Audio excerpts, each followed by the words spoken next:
What's up, everybody? Just making this new trails video. I did a couple solo rides in the past few weeks. One, I guess 2 or 3 weeks ago, right after I was sick. I had the flu pretty bad. And one this weekend, where I rode by myself. As of this taping, I guess it's right in the middle of the coronavirus thing. And everybody's staying indoors. I don't know if this is any different than sitting in my living room, but I'm out in the woods by myself.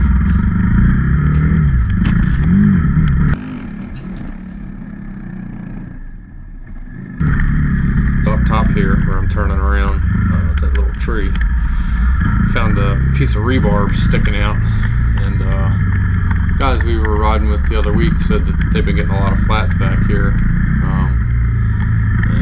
I don't know, somebody pegged it in the ground. I imagine it would give a four-wheeler a flat pretty quick, and you'd be far away from it before you realized it. But I went ahead and pulled that out of the ground. It was kind of odd seeing that, but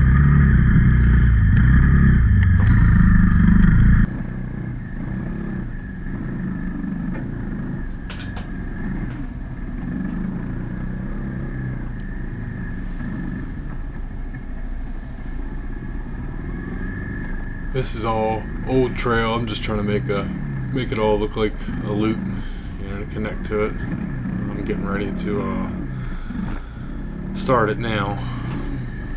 I'm just bypassing that ledge, which is what I would have taken, but it washed out last week when I rode through it. So I'm crossing the creek right here. I'm just making a little zigzag.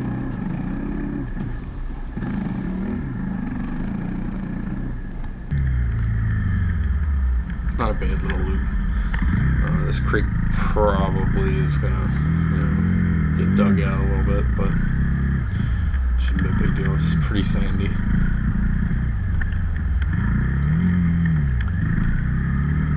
You can tell this trail hasn't been down for too long.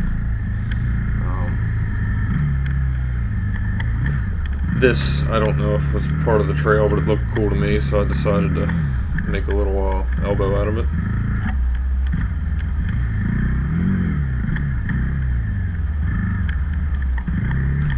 This trail is pretty much dead because of a huge, good 8-foot diameter tree, probably 3 foot across, something like that. It was pretty big. This is just the trail connector over to the other side. Does a little creek crossing here, and then it goes into one of the main trails. It's the one that it's always muddy, running down it. And it draws your tire in pretty much the whole time you're going down the trail. Or up's not as bad, but going down, it sucks your front tire into it, and you're forced to ride in that track, and it's kind of uncomfortable. But this trail exits right before that on the top side, and pretty much shoots right up to the main trail sets to the pit.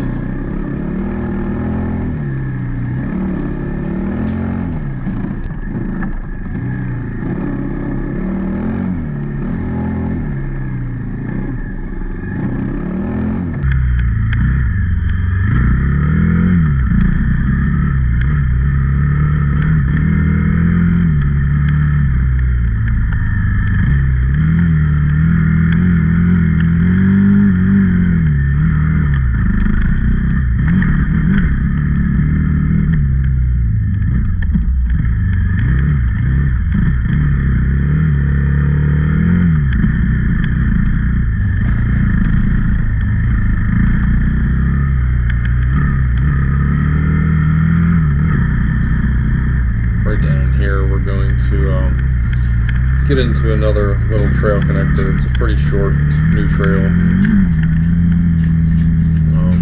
We showed the KTM guys last week.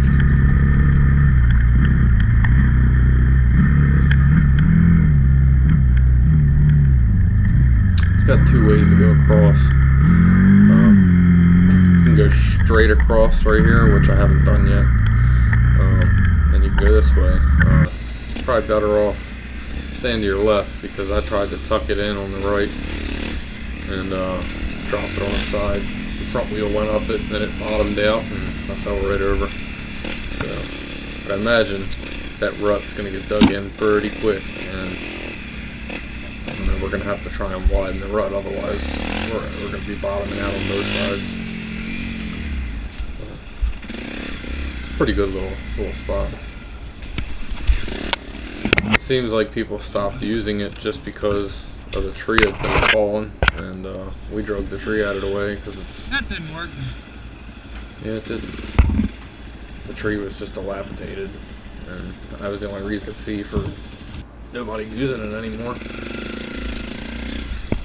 It brings you out right here at the old Hell-Check Jeep.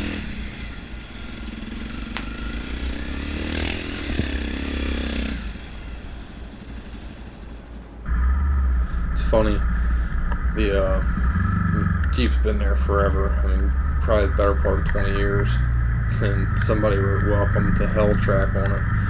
And anybody that's grew up in the 80s and 90s will remember the movie Rad, the BMX bicycle movie, and they had the Hell Track thing. So it's just funny seeing that written on there, you know, and thinking to yourself, man, how long has that been written on there, you know? I watched it, I think like 2 or 3 years ago, and just like most movies that you loved when you were a kid, they're not quite the same as you remember them. I watched Rad, and I couldn't believe the movie was just full of politics the whole way through, and I'm like, I don't remember watching anything about any of this when I was a kid watching. All I was worried about was, you know, all the BMX stuff, you know, but it was pretty eye-opening. You know, I enjoyed it. I really want to get a copy of it. I guess I'm going to have to order it one day. I don't remember. I think I looked it up on YouTube and watched it on YouTube. So it was a good movie. This here is a pretty good little up and down hill, but this backside gets real muddy. KTM guys sound like they were stuck on it for a while. But this creek cross here, there's actually 3 creek crossings between here and that fallen tree in the background. And I'm doing this one right now for the first time. It's a little steep, just because you're going down and then right back up. But I did this, what I'm about to do, same thing last week. I hit my shoulder on that tree, and the tire kicked out and hit it. And you'll see it fall.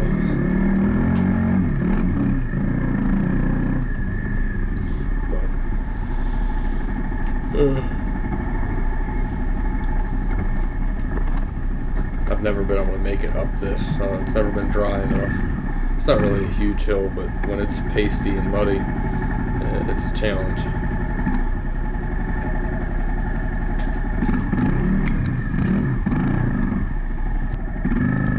I tried crossing, going the opposite way towards where we're going away from. Yeah, there's that big tree that fell. But it was too muddy last weekend. And back and I'm gonna get it.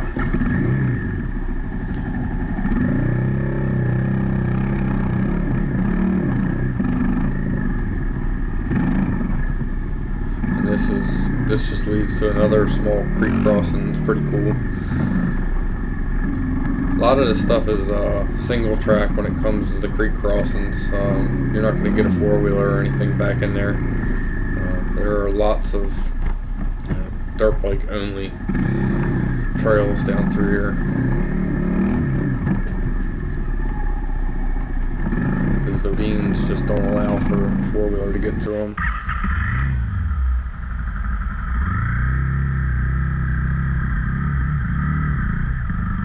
I mean, obviously a 4-wheeler would do fine right here, but the problem is getting across the creek in the same places.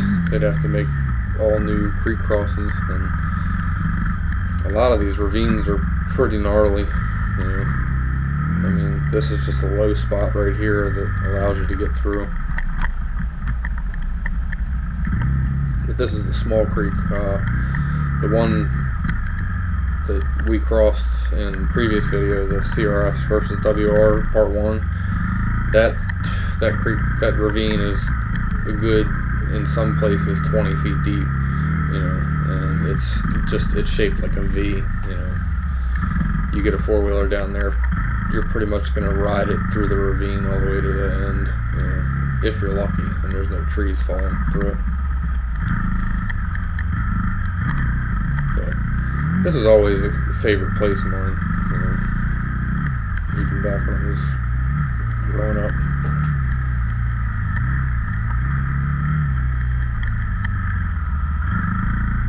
Right here is actually 2 weeks prior, right after I had the flu, and you'll notice it's a little bit sunnier. Weather might be nicer, I'm not sure, but I am significantly slower than I already was in the previous video. I don't think I spend too much time over 10 miles an hour. That flu really kicked my ass. I mean, I had just 2 days of fevers, and you know, you feel like you got run over by a truck and all that good stuff. But couldn't wait to get out and get a ride. Even though for the 4 days that I was down, I didn't edit one video.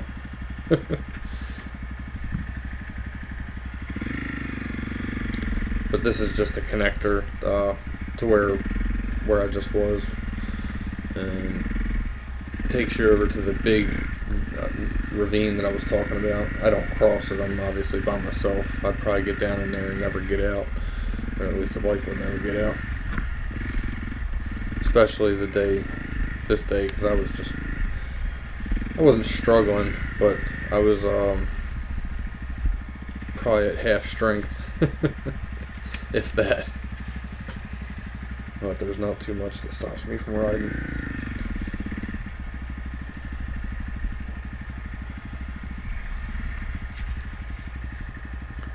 We're coming up at it this way. Yeah, I remember Oh, it came the other way. finding this the first time from the other end. That's just because we were lost and we didn't know where we were going. And this here, to your right, is where I did that creek crossing, where I hit the tree and it fell over. Right on the other side of this ravine is where that's at. And this down here is where we spent 45 minutes getting 5 guys across this. But it's a really good creek cross. Right there at that tree, you basically just cut the bike off and leave it in gear and go straight down into the ravine. You know, use your clutch as a back brake and spin around and shoot up the other side. And then there's another immediate hill climb as soon as you get out of the ravine, and then you run up and over and you go down a nice big hill climb, and it gets a little swampy back there, but it's pretty cool. And it brings you right out into one of the main trails.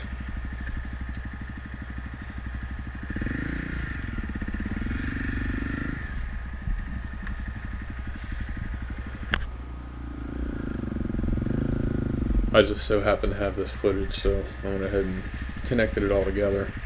I was going to do this over the weekend here, but after I hit that tree, I kind of felt like I was getting a little sloppy, so I just went ahead and hit the road and went and got some pit beef and took my happy ass home.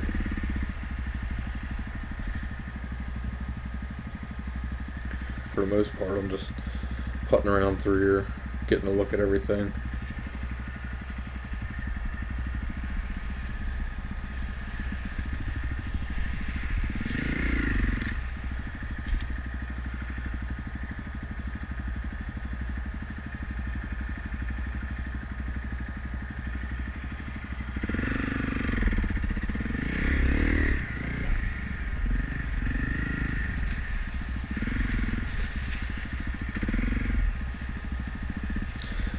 Yeah, this is right on the other side of the stump is where the creek crossing is, where I hit that tree. And I didn't even, at this point in time, I didn't even know about that creek crossing. The next weekend, Zach and I found it. Just so happened to notice it. It's nice riding all winter through, because you see things that you wouldn't see when everything's green. Spring is right around the corner. I mean, I imagine by next month you'll barely see any leaves on the ground. Speaking of next month, we're going to Hatfeild McCoy. Looks like the 20th through the 24th. Should be a good time. I can't wait. I haven't been to Hatfield in a couple years. It's been probably 5 or 6 years, and 10 years before that. So that ought to be fun. Used to running a 450R or my CR250 up there. This will be the first time running a dual sport. But this bike, I can't complain. It does everything I ask it to do, except for, clutching it up in third and riding it all the way into sixth gear. You're not going to do that. And I'm probably better off not being able to do that. If I ever get the 450L, I'm sure my wish will be granted there, but I enjoy this bike. I've written down all the weight that I've taken off of it and put back on it with accessories, and I think it started life at like 345 pounds or 42 pounds, 342, and with everything I've taken off and then put back on, we're somewhere between 365 and 375. And I imagine certain places I go, I'll be taking the exhaust off. That's why I say between 365 and 375. The RS4 Yoshimura exhaust it saves like 9.7 pounds or something. It's close to 10 pounds, whatever it is. But I'm hoping to go tubeless before Hatfeild McCoy.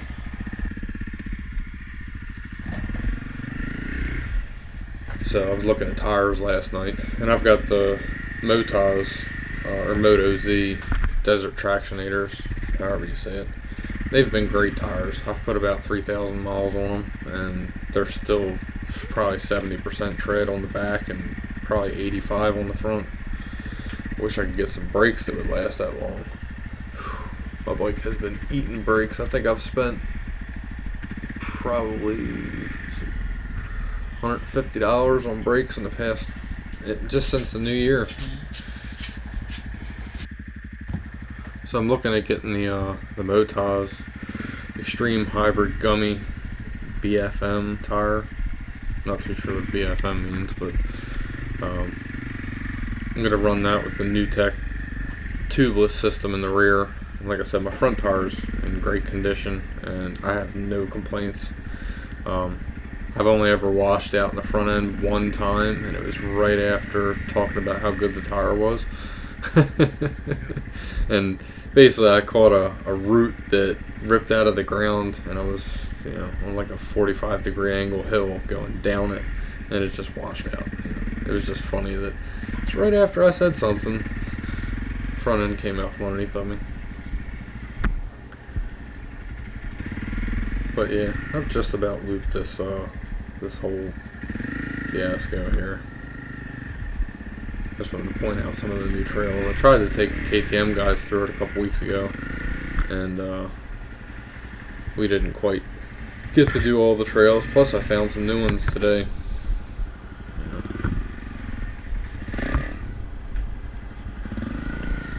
But it's looking like I need to find somebody who makes some solid rotors for my bike.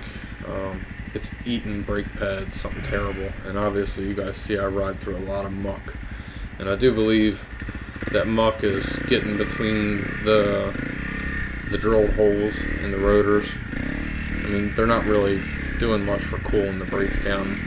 I do believe they're more meant to save weight, but in my case I think they're just carrying debris into the braking surface and basically causing my pads to wear out really fast. I just went through a complete set of rear pads in I would say about 150 miles.